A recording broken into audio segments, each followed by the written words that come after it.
கருப்பு சட்டையை போட்டுக்கிட்டு பெரியார் மேடைகளில் சேகவரா டிஷர்ட் போட்டுக்கிட்டு பேசிக்கிட்டு இருந்தவர் கருப்பு சிவப்பாகுது, சிகப்பு வந்து திருப்பி வந்து பச்சையாகுது, இன்னைக்கு பச்சை வந்து காவி ஆயிருமோ, காவி ஏற்கனவே ஆயிடுச்சு அப்படின்றத அவங்க இருக்கிறவங்க சொல்கிறாங்க. சங்கி என்றால் நண்பன் அப்படிங்கிறாரு. இப்போ எந்த நிலையில வந்து நிற்கிறாரு. அப்போ அவருடைய இந்த இது ட்ராவல்லையே வந்து இவ்வளோ நிலைப்பாடுகள் மாறி இருக்கு.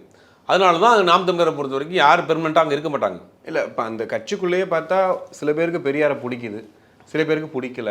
வீர வணக்க நாள் நடத்துகிறாங்க, சில பேர் எதிர்க்கிறாங்க.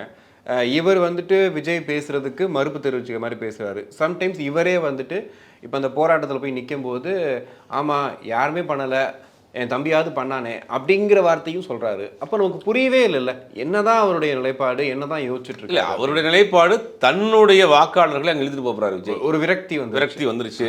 தேர்தல் நெருங்க போது நமக்கு இந்த 8% வாக்குகள் இன்க்ரீஸ் ஆகிட்டே போகுது. நாம் தமிழருடைய வளர்ச்சியை பார்த்தீங்கன்னா இன்க்ரீஸ் ஆகிட்டு தான் போச்சு.